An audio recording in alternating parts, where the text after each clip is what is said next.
All right, so we're talking about taking some basic shapes and turning those basic shapes into basic forms. So our basic forms that we're looking for is we're going to draw a sphere, we're going to draw a cube, and we're going to draw a cylinder. Now, when I say fully shaded / rendered, have any of you heard that word rendered before? Do we know, we might be exposed to it, but we might not entirely know what rendering means. Rendering just means like making it exist.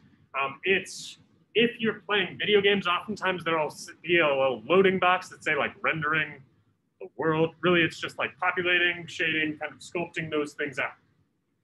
These three forms all start with basic shapes. So a sphere, what shape do you think it's going to start with? A circle. So I'm going to form my sphere. I'm going to draw a circle. It does not need to be perfect, but if you want it to be perfect, there's some really, really easy ways to make perfect circles. What can you think of to make a perfect circle? What was that? Use a cup. We can take something that is a circle, we can drop that down, and we can trace it. Is it wrong to trace in art class? Yes, no, I don't know, this seems like a morally gray area. If your goal is to draw a perfectly, like render a perfect circle without any assistance, then tracing might not be a good move there. But our goal is to draw a sphere. And for that sphere, I don't necessarily care if I'm tracing or not. Tracing can be a tool that we use. So don't be afraid to trace. When we're drawing a cube, if we reduced a cube from form back down into shape, what's that shape going to be?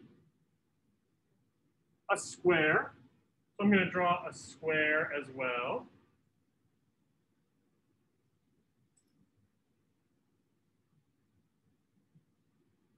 Now, here's a tricky one. A cylinder, if I were to reduce a cylinder down to a two-dimensional shape, what's it going to be? I heard a circle.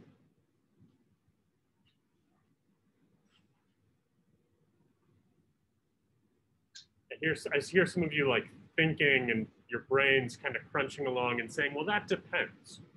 How many of you say the shape of a cylinder depends? If I'm looking at it like this, and I'm reducing that down to a shape, what shape is that? It's a rectangle. However, if I'm looking at it like this, what shape is this? Circle. So a cylinder is going to be this weird kind of hybrid shape that's going to depend on how we are looking at it. So what I'm going to do for my cylinder is I'm going to just draw a rectangle. And I'll come back in and I'll make each of these shapes into a realistic or a believable form.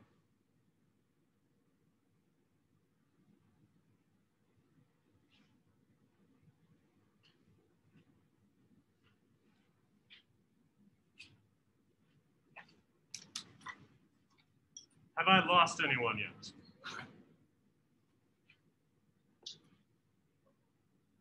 All right. Which of these shapes do we want to turn into a form first? Do we want to do the sphere first, the cube first, or the cylinder first? Cube? All right. So for the cube, we've got this square front. What we're going to need to do is we're going to need to show some other sides to that. Now, tricky things about cubes, I'm going to pull on my resident box here, is that it's going to change depending on how we are looking at that box. So standard way, we think of how many sides do we see when we think in cube? Maybe 2, but generally 3. If we're looking, there's 6 sides to a cube, but we're going to generally think of seeing 3 sides at any given point in time. So what that means is on our shape, we've got the front here. This is called the face. Super, super complicated reason for that. It's what faces you. So we've got the face, and then we're going to come back and we're going to create some lines. These lines going back are going to be parallel to each other. And how about I do this in something that you guys can see a little bit better?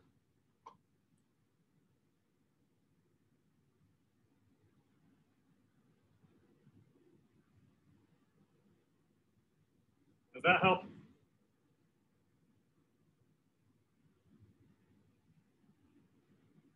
So these lines coming back are going to be parallel to each other. Or if you're familiar with perspective, which we'll touch base on in the next couple weeks, they're all kind of going back to the same point. But if I continue them, these should all be more or less parallel. And what I do is I start with those three lines, and then I come back in and I connect. And the back edge here, this back line is parallel to the front line. Now what that looks like in real life is like we know that this back edge of the box is parallel to this front edge of the box. When I say parallel, what do we mean by parallel? Think railroad tracks. Parallel, we could continue these lines forever and they're never going to cross. Same way that on our cube face, we could continue these lines forever and they're never going to cross. So the back edges of the box are parallel to what's going on that front edge. Does that make sense? So parallel to the back side, parallel to each other there. Now, we're ready to shade this sucker. What do we need to know before we start shading? How do we know what side's dark and what side's light? Where are the lights coming from? Where do we want our light coming from? Top left, top right? Do we care? No one has strong feelings on where our light's coming from? I like to just default light coming from the top right. I don't know why I do that. I'm gonna make an arrow just so I know that like that's where my light's coming from. If you wanna do like something like a corner sun up there with some like fancy glasses on, you can. I'll go on my rant about corner suns another day because today is not the time for that. Mr. Reynolds has strong feelings about corner suns.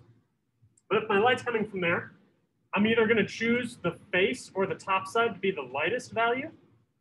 The other one's gonna be my middle value, which is gonna leave my back side to be the darkest value. So I'm gonna come in, I'm just gonna shade this with my darkest tone. If I wanted to, I could cross-hatch this side, or I could hatch, or I could do any sort of way, as long as this side is becoming dark, leaving this side as like my middle light, and the top being my light. Have I lost anyone? Do you want me to just continue shading so that way we can see this in real life? Or do you want me to go on to the next shade? I'm hearing no strong thoughts either way. If we're thinking about this in kind of our value scale mode, I'm thinking of this side being black or being my like 5 value. I'm gonna think of this middle value being like my 3 value, and then the top being my 1 value, or maybe even a 2. But I'm gonna want this to look nice and smooth because this is a flat side. So notice that my tool marks in this are moving kind of up and down, and I'm moving my tool marks more or less parallel to the side of, or the top and bottom of that side.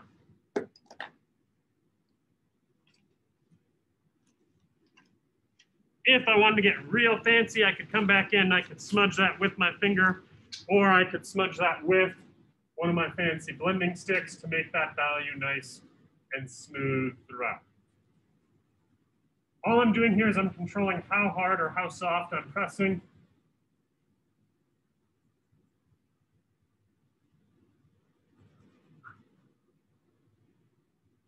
My middle side is going to get a middle value. It's going to be lighter. I'm going to leave the top white for now. We're getting where that's coming from. With my, do you want to do sphere or cylinder next? All right, sphere.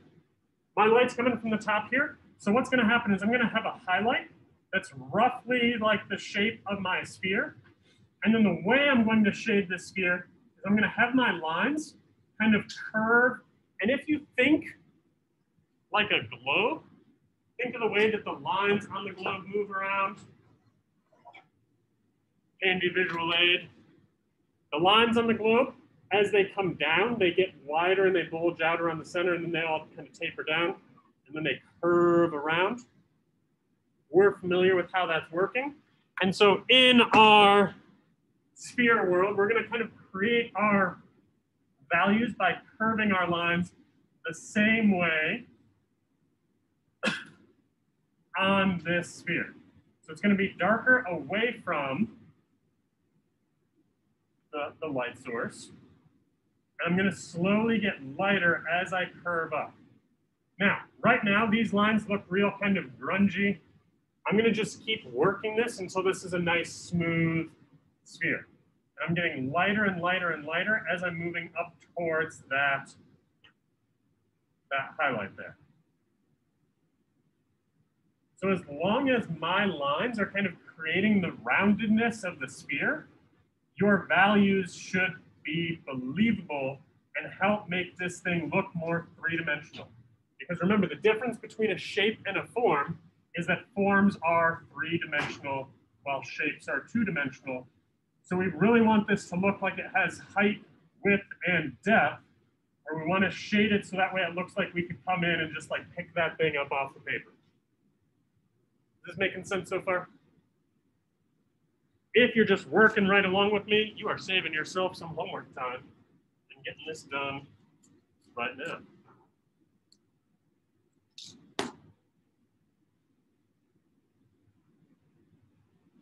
We'll come back in once we've got that cylinder done, and I'll talk to you about how to make this look like it's existing in an actual space.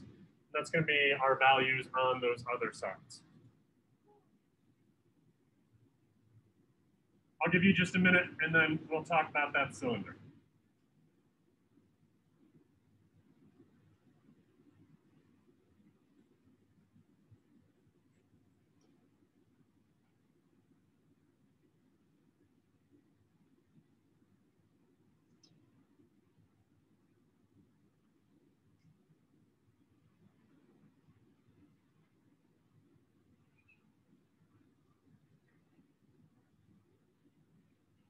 Again, as we're working here, I'm working with the side of my pencil instead of with the tip.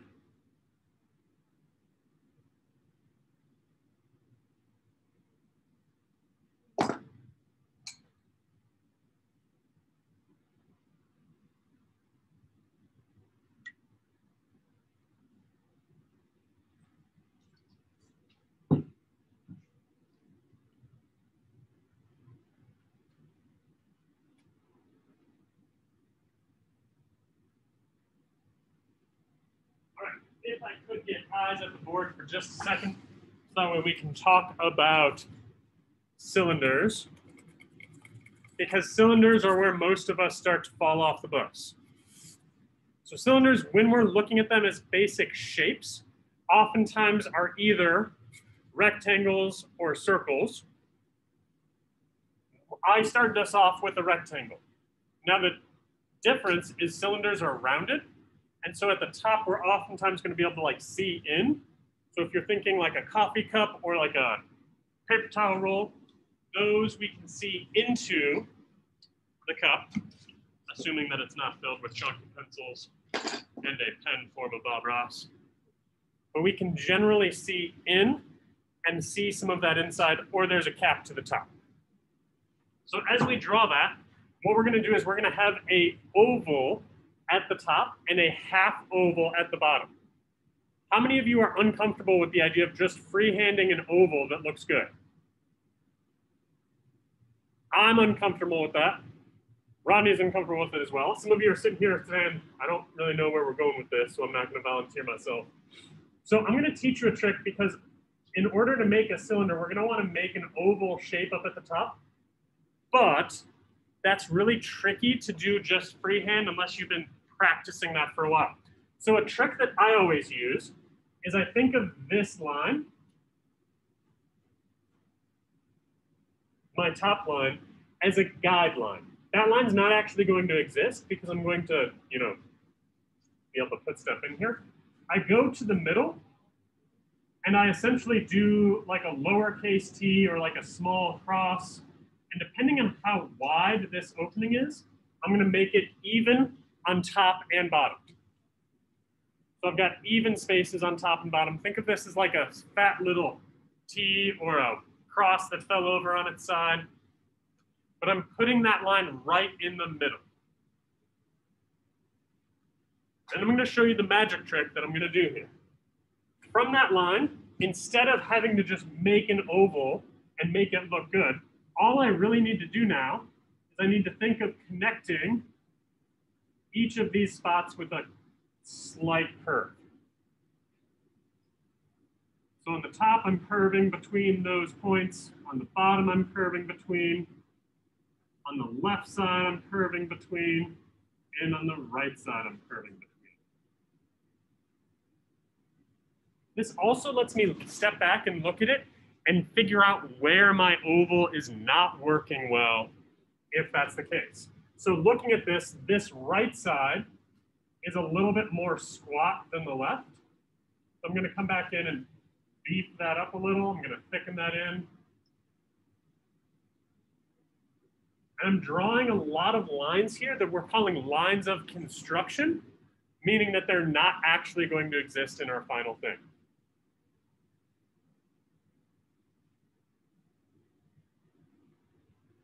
Does this make sense? Is that a nice little life hack for drawing cylinders?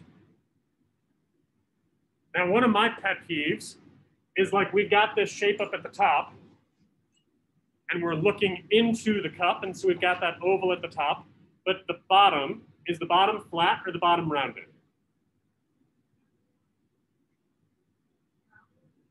It's rounded. Thank you, Alan. So it's the same concept as like on the cube, where the back side is doing exactly what that front side does. And so on the bottom, what I'm gonna do is I'm gonna come in, I'm gonna do the exact same thing with my line. I'm gonna make it that same thickness, except in this case, I only need half of that.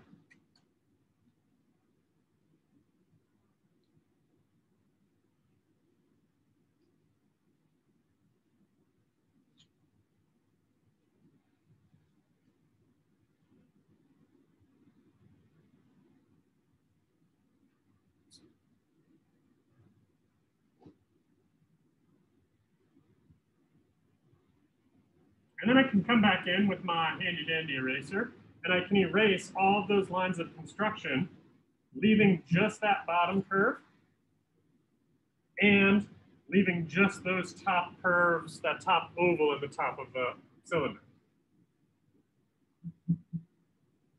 I'm gonna let that still be a little bit visible so that way you guys can see what it is I did there.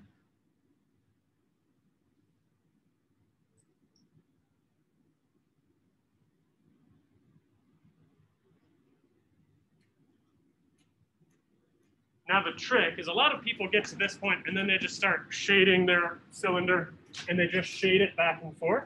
But the same idea that we did with our tool marks in our sphere, where we are curving those lines around, we want to do the same thing over here. So if our light's hitting it from this side, this side's going to be dark.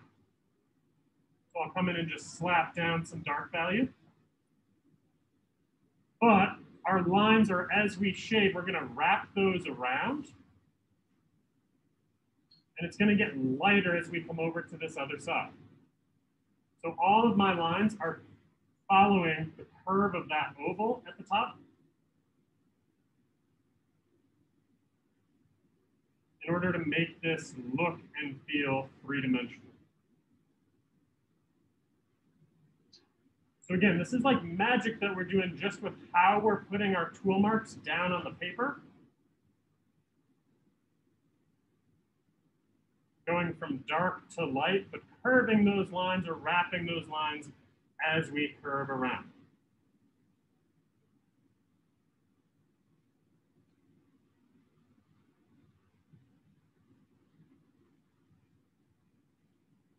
Is this making sense?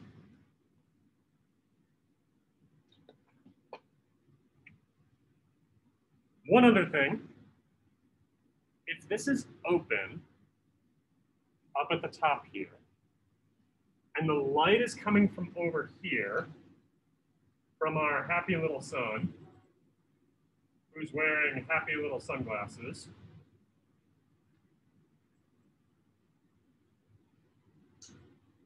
then where is the light hitting in this opening? Is the light hitting on this side of the opening, or is the light hitting on this side of the opening? So what I just had you do, and those of you who said that it's hitting this side are correct, but what I had you do right there is I had you visualize this in your head. You pictured that and you thought of where that light was hitting. So my highlight on the inside is going to be kind of on the opposite side as it is on the outside. So my shadows on the inside are going to be over here. And in this, I'm kind of changing the direction of my tool marks to show that it's that inner curve. But the light's hitting right in here, and so the shadows are over on this side.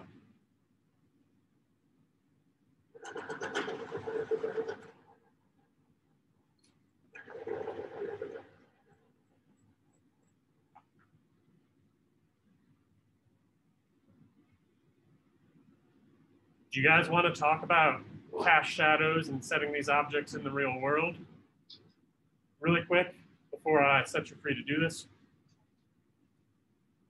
All right, let's say these objects are happening in the real world. I'm going to add something called a table line, or like an eye line. And I'm going to add it nice and high here, so that way I can set my sphere on that table line as well. First, do you see how just adding that table line already made this feel more like a real place? Draw a single line across and it's going to do wonders for making your place look and feel realistic. That being said, all of our shapes are going to cast shadows. Pardon me, all of our forms are going to cast shadows, and it's going to cast shadows based on the form it is. So like our cylinder is going to cast a shadow that's roughly the shape of that cylinder. And that shadow is going to be darker underneath, and it's going to get lighter and lighter as we move further away. We can build in contrast by just going darker with our shadow right underneath.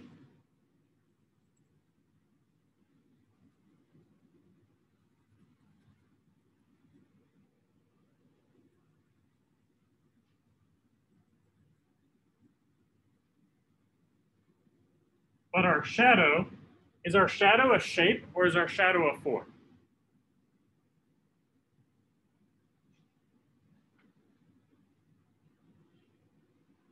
Mikey says shapes.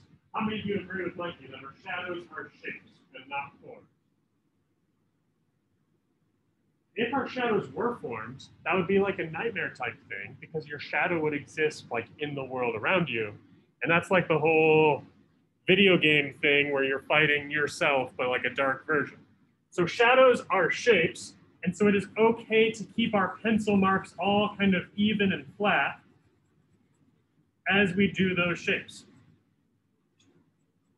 Now, speaking of shadows and shapes here, quick conversation about quality of light.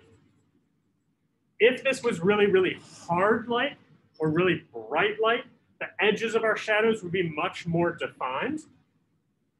They'd be crisper edges, the shadow would be darker. If this were soft light or diffuse light, kind of like we have in the classroom here, the edges of those shadows would be less defined. And I might even just say, instead of running this off the page, that there's an ending to this shadow here. The shadow is going to kind of keep that shape. Now, since I've just established the direction that that light's hitting with that first shadow, I need to follow suit with all of these other shadows. So our shadow is going to more or less mirror what's happening in our shape or in our form. One of the tricks is building enough contrast between the shadow and the value itself. So if you're looking at an object, this can be really helpful to like understand what's going on in that shadow by physically looking at it.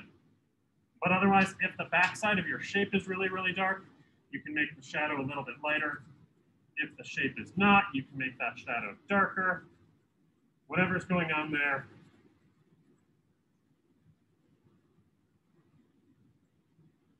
My sketching pencil's breaking on me a little bit here, so my edges of this aren't working as smooth.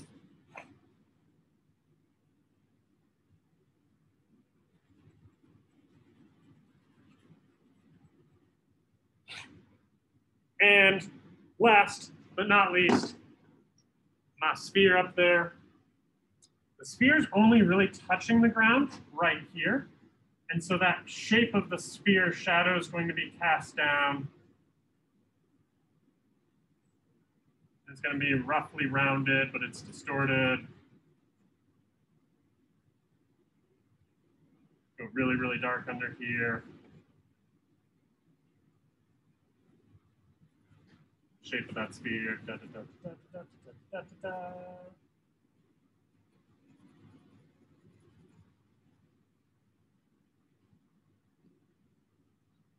If you want, you can go in and you can add something that we call ambient values, or just like values in the area that are not entirely tied to the objects themselves. So like you can add some background value there above your table line. You can do some patterns in areas. This is a really good way of making sure your objects are defined by just adding some values outside to make them stand out, to make sure that you've got contrast. But I'm gonna just kind of stop talking and come around and look and see how we're doing, because I don't want to be drawing up here if some of you are completely lost. So this video I'll post to Google Classroom, probably 4th period today. And I will be available for office hours on Friday from 1 to 3 if you need me.